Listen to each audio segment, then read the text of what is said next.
وأن شيخ إن شاء الله تعالى نقول جندونه سؤال شوقه الرئيسة قرآن كقريها الله سورة كور الشيخ سؤال شلبات شيخ من بناته إنك بيه يستلقوا بيرق بدأ سؤال صدحات وي واحد كور أنت الشيخ داوشده كبده وسؤال صدحات سؤال أفراد وحن دقنا هاي قري قبور كل حيالة إيه صلاة ما لقى أقبليا سؤال شراد نين باندر إلهي أقاضي قاريك أيا نلا دعي نينك واد داوعمي وحمل لي يقول لي واي سؤال اللحاد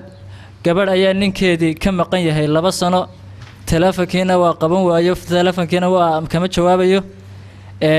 ميل فوق نبوت شوقا تقبل حال كذا إذا رمح نقريه سؤال تطبات من بنانته هاي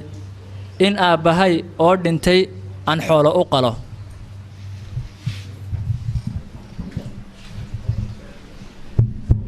بسم الله الرحمن الرحيم قرآن كريم كا قلوبتا لغو قرحينيا قلوبتا أيا لغو قرحينيا أين كو حافظسنahay dhaqanka lagu qurxinaya sida Aisha bay tiri kana khuluquhu alquran akhlaaqdii nabigu waxay ahayd quraanka meelaha la diiday waxa kamid ah meelaha quraanka nadaafad xumo ugu jirto sida baabuurta kolayada jaadka gidaarka boorkii wasakhdu ay ku dhacayso meelaha say culimadu aad u diidaan laakiin meeshii nadiifa ama guriga dhaxdiisa ama xafiiska dhaxdiisa ee wax wasakho soo gaaraya aanu jirin ma diidaan culimadu waayo ixtiraam iyo ikraam bay dadku uga jeedaan inay maamuusaan laakiin allawxaat meelaha iyo jeer ihaana ay ugu jirto quraanka ayaa culimadu ay diidaan waayo tacdiimul kitaab alkariim wal quraan weynayntiisa culimada islaamku way isku waafaqeen marka wixii ihaana ugu jirto ama wasakh ay ku dhacayso meelahaas laga ilaalinaya ilmaha waa lagu beeri karaa hooyada haddii aabuhu nool yahay haddii biyihii intoo laga reebay intuu dhintay kadib iyadii lagu shubo dee xidhiidhkoodii wuu go-ay markii uu dhintay ka furantay way dhici kartaa moogta intoo biyihii laga qaaday isagoo dhintay kadib in iyadii lagu shubo laakiin hadday isu nool yihiin meherkiina isu hayo waa lagu beeri karaa maadaama aanay suuroobaynin sidii dabiiciga ahayd inay ilmihii u qaado waxaase muhiima gacan aamin inay arrintaas samayso oo qof aan aamin ahayn ama gaala ama ujeedo kale la hadaad amaanada noocaas u dhiibto dee mid gaal buu kugu dari karaa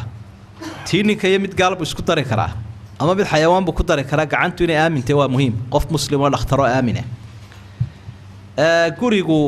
inuu qabriga ku dul yaalo waa la eegayaa ma qabriga horeeyay mise guriga haddii qabrigu uu horeeyay dee guriga laga daynaya haddii qabrigu uu dambeeyayna qabriga la saaraya xawaalaha muslimiinta lagu daraya waayo qofkan meesha lagu aasay isaga qudhiisu intan u yeeshay kanifka dee dawladii hoose intan siis kanna booska aakhiru isaguna intan ka helay marka in lagu qabsado laga riixo dee dadka ifkaba kama ogolin moogta imika meeyarku kala celinaya dadku say u kala horeeyeen buu kala celinaya xulay baloorkan uu sharciyeysna siyaasiya dayr buu lahaa adeeruda iska tag meel kala banaan doono marka qofkana isaguna mitriya barkan u yeesho inkastoo dhibaato weyn imika ay haysato deegaamadeenna waliba Hargeysa filayna u sii badan tahay dadku markay halkan deganayeen xabaaluhuna agtooda ahaan jireen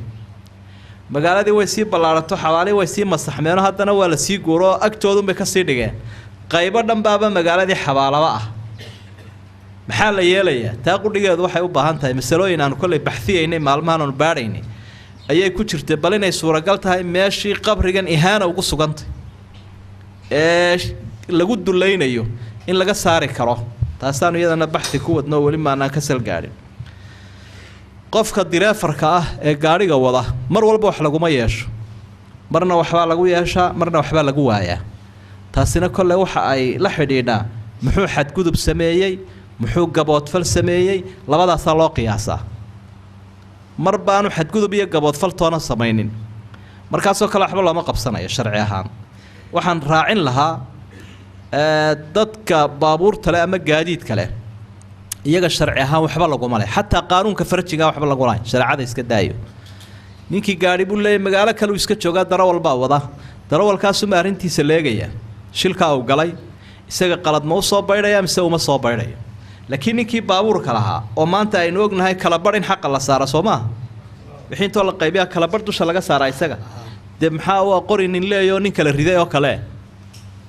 marka taana waynu baraarujin lahayn ninka oridani ay sheegtay in la waayay kiiskaaga maxkamadda aad u gudbin doontaa haddii aad sabri kari weydo maxkamadda degmada qaadiga baafinaya telefoonadiisa siin doonta uu la xidhiidhi de hadduu u dhagooleeyo uu isdhagatiro uu isdhatira inantiina inuu cadilaabu doonay de lama ogolo dumarka in lagu tacadiyo hooyooyinkeen iyo hablaheena iyo ooriyaheena looma baahna in lagu tacadiyo la taranseejiyo qofku dee cunno may soo doonana taran bay doonaysa marka in la dayaco looma ogolo qur-aanku wuxuu diiday in gabadhii fatadaruuha kal mucallaqa iyadoo daldalan in laga tago uu diiday oo nin ahayn nin la'aan ahayn ku xisaabtan gabadhaad cadilaysa inay walaashaayoo kale tahay inay inantaadii oo kale tahay marka ama waa inuu furaa ama waa inuu qabaa si wanaagsan qaadiga ka fasakhaya hadduu ku qanco inuu ninkani yahay mid inanta caarcaarinaya ama silcinaya waalidka sadaqa waa loo bixinayaa oo waxyaabaha loo qabanayo waxa ugu sii muhiimsan waqafka guri loo dhisa masaajid ceel biyo ah wadooyinka waxyaabaha saa waqaf loogu bixinaya sadaqa la cuno hal marna waa loo sameyn karaa iyo raashin wuxuuna si culimadu leeyihiin waxa laga daynayaa ta'qiidka waqti xadidan in lala eegto oo yeerliya ama saddexdii habeen mar ah waqtiyada gaarkaynu ku xidhno waqtigaas cayiman baa laga daynaya wallahu a'lam aydan xasuusiye ee kulli su'aalo fara badan isku mid ah jiray qaar badan oo aan fahmi weynaa jiray qaar waqtigu ka dhacay baa jiray marka intaana waa la dul qaadanaya Soomaa way waan soo koobina insha Allah ta'ala saddex su'aalood oo degdeg ah ayaan sheekha weydiinay insha Allah ta'ala su'aasha ugu horeysa gabadh baa waxay tiri jimba sheekh igu jira quraan badan baan saaray wuu iga bixi waayay kaaga darana salaada markan galana wax allaali waxaan tukanayaa garan maayo imaamka hadan ku daba tukadana wax akhriyo garan maayo salaadaasi markaas khushuuc ma laha xaalkaygu muxuu noqonayaa samaxaad igula talin lahayd su'aasha labaad nin iyo seedigii ayaa istilay guddi ayaa dhexdhexaadin gashay labadiiba way dhaarisay dhaartii waxay noqotay gabadha fur dhaarta miyaa la yeelayaa mise lama yeelayo su'aasha saddexaad sheekh shaqaale dawladeed ayaan ahay shaqo kale ayaan helay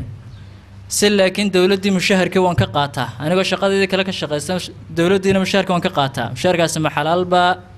se ma xaaraan baa wax kale miyad weyn intaas ku jooga يا واي بسم الله horta mushkiladan jinku way jirtaa lama dafiri karo dadka qaar kood oo de warbaahinta ka hadlayo jinka dafiraya waan arkayba laakiin hadduu dafiro isaga laga yaabaa inuu galaba jinku wax jira weeye nabi maxamed baa sheegay calayhi salaatu wasalaam inuu galo qofka inna shaytaana yajri min ibni aadama majra dam shaytaanku qofka wuxuu ka maraya halka dhiigu maraya tubiskan ama xididadan dhiiga ayuu isaguna qaadaya maxaad ula yaabaysa soo dhakhtarku kuma oranaya markii aan laabka gelinay waxaan ka helnay bacteria ku jirta jirkaaga Soomaa microscope-kan iyo mijarkan baa lagu eego dhiigaaga baa lagu arkay in bacteria ku jirto jinkii maxaad ugu diidaysaa la xayawaan noolahay waa kan dhiigaaga ku jiree idan wixii xadiidku uu sheego ama quraanku uu sheego in la qaataa waa waajib quraankiina ilaahay waa ka waramay inuu jinku saameyn ku yeelan karo qofka uu wax yeeli karo suuratul baqara ayaa ilaahay uu ku xusay aayadeebu ku xusay alladina yaakuluna ar-riba la yaqumuna illa kama yaqumu alladhi yatakhabbathu ash-shaytanu min al-mas dadka ribada cuna qiyaamaha waxay isa soo taagayaan iyaga oo u dawaqsan oo u dardaran sida qofku shaydaanku dureeyo oo kale qofku shaydaanku dureeyay ee jingalay sidoo u dawaqsan yahay ayuu qofkii riba cunaha isagoo u dawaqsan oo dhacdhacaya ayuu imanayaa buu ilaahay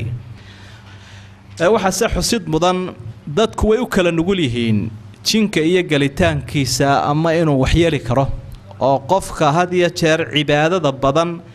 ee dikriga badan ee quraanka ismariya ee isku akhriya sidoo nabi maxamed quraanka saddexda qulcudub isku akhri jiray qul huwallahi iyo labada qulcud habeen walu seexanayaba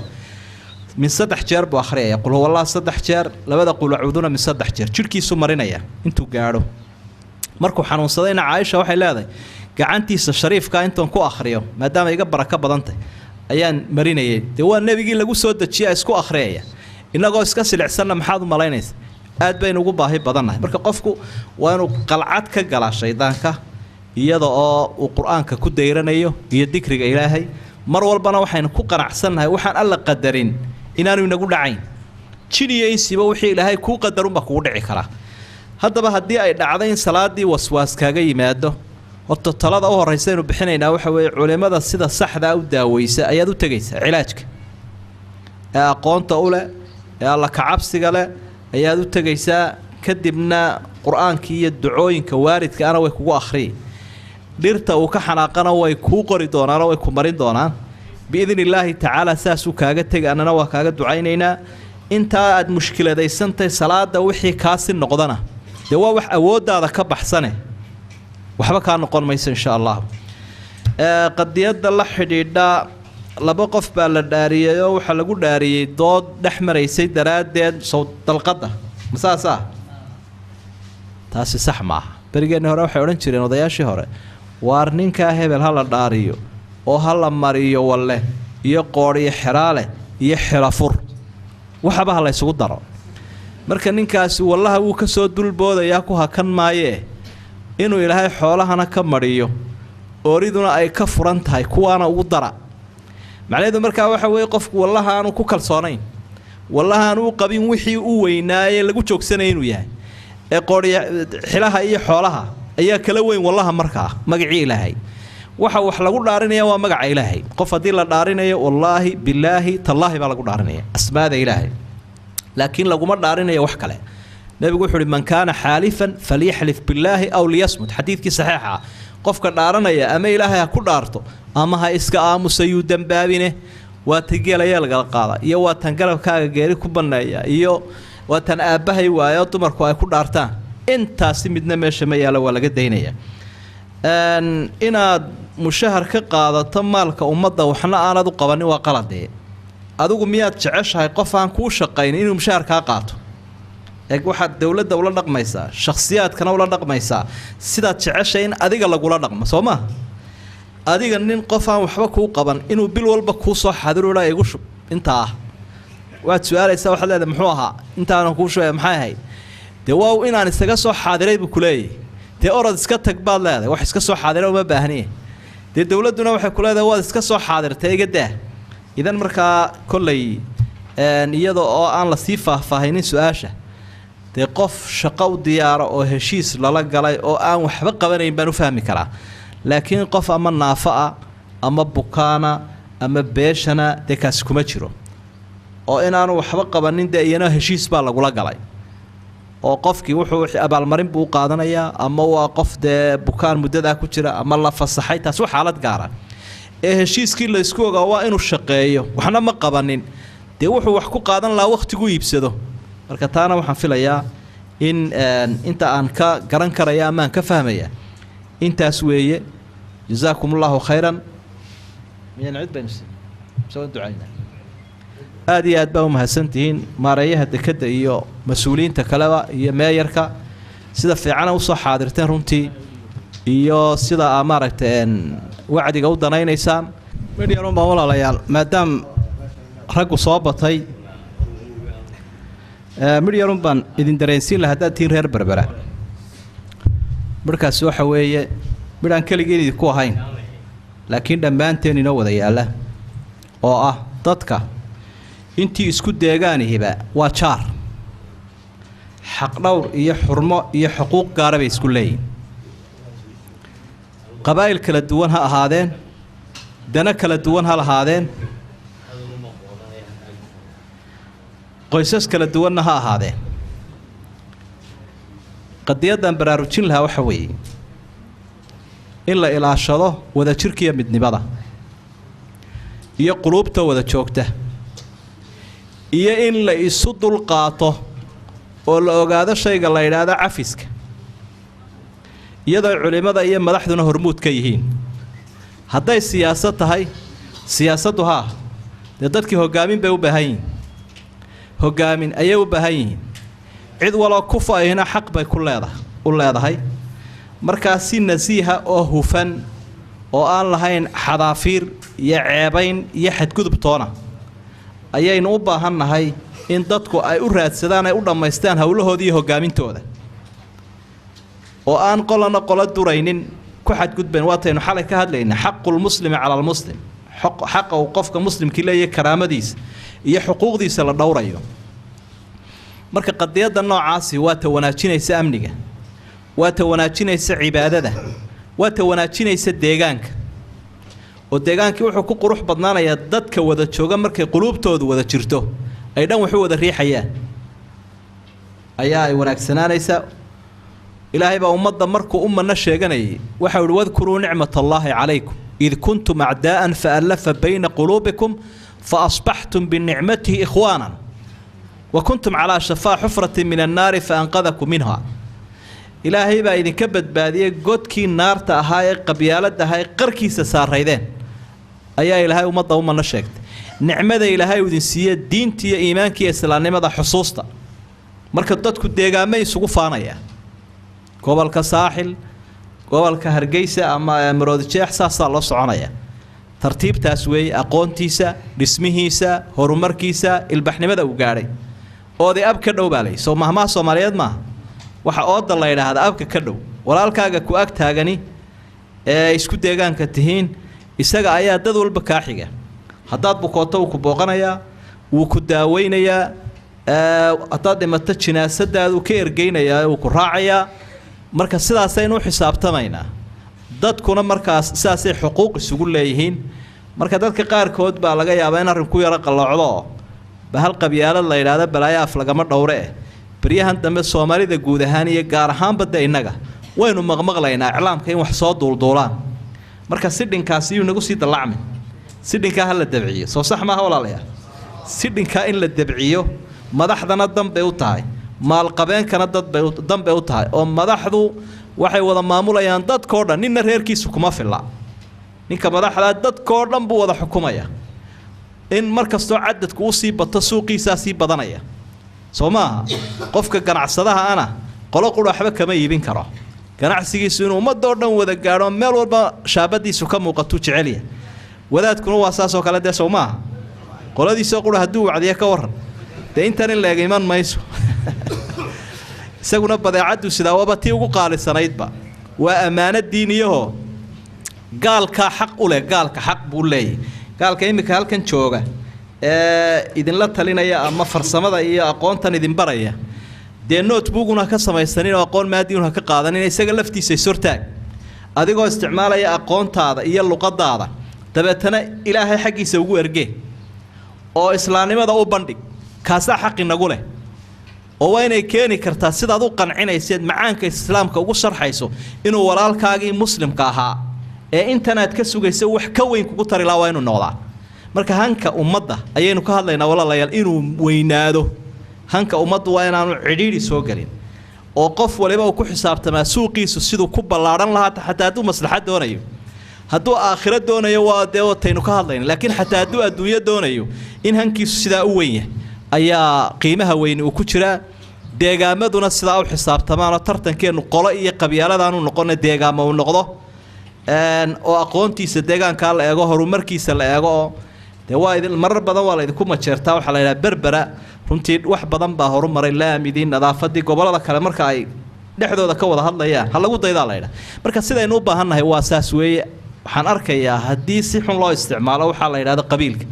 waddankuna wuu xumaanayaa diintuna way xumaanaysa wax badan baa qalloocanaya marka jazaakumullahu khayran anigoon lahayn waxbaa jira laakiin taan ka hadlayaa wax caamahun oo aynu iclaamkeenna iyo duulduulka aynu soo arkayna iyo wakhtiga doorashooyin iyo wax yimaadaan xaraarada iyo xiisada iyo xayraanna iska soo yaro biirbiira soo maaha taasun baan ka hadlayaan leeyahay si degan oo xikmadaysan oo xaq ku jira ha loo raadiyo ilaahay dembigeenna ha dhaaf kii waalidkeenna ha dhaaf aakhiri iftiinka wasirhon allahayna waafajiyo dadka inta bugta allah caafiyo cudurka caafimaad Allah ugu bedelo cudurka caafimaad Allah ugu bedelo inta muraad le muraadkoodan macsiyo ahayn Allah siiyo muraadkoodan macsiyo ahayn Allah siiyo qof walo inaga midiba ujeedu leeyahay waxbuu ka fikiraya waxbuu danaynaya wixiisa oo diinta khilaafsanayn Allah siiyo dalka dunyada dadka diinta waxaynu haynaba Allah inoo barakeeyo waxaynu hayna Allah inoo barakeeyo balaayadana Allah in hareer mariyo muslimka dhiban ee walaalaheena caalamka ku nool dhibka Allah ka dulqaado nasrigiisa iyo guushiisa Ilaahay ha siiyo cadawgana Allah uga heliyo cadawgana Allah uga heliyo cisigeenana kor Allah u qaado qulubteennana Allah isu jeediyo kuwa aan isu daba jeedin isu soo jeesto isqaabila Allah inaga dhigo kuwa ifka ku walaala Allah inaga dhigo jannadana kuwa walaaltinimada ku tago halka isku waraysta Ilaahay inaga dhigo cadaabkiisana kuwa Ilaahay ka nabadgeliyo Allah inaga yeelo qoysaska iskhilaafsan qulubtooda Allah isu jeediyo caruurta inta halowsan Allah soo hanuuniyo inta hanuunsanna Allah inoo hagaajiyo dadka caruurbanaya caruur wanaagsan Allah siiyo inta caruurtu ka leexatayna Allah soo hanuuniyo Ilaahay ha soo hanuuniyo dhalinyarada guurka u baahan oori xalaal Allah siiyo oori uu ku nasta Allah siiyo hablaha wiilal u baahanna wiilal wanaagsan Allah siiyo waxaynu haynaba waxaynu aynu ku istiraxna Allah ka dhigo dawladnimadana Allah inoo wanaajiyo qiyaadada iyo hogaamintana Allah inoo barakeeyo xaqana Allah ku toosiyo tubta toosanna Allah waafajiyo kuwii diinta iyo danta iyo dalkaba wanaag u horseeda Ilaahay ka dhigo وآخر دعوانا أن الحمد لله رب العالمين وصلى الله على نبينا محمد وآله وصحبه وسلم سبحان ربك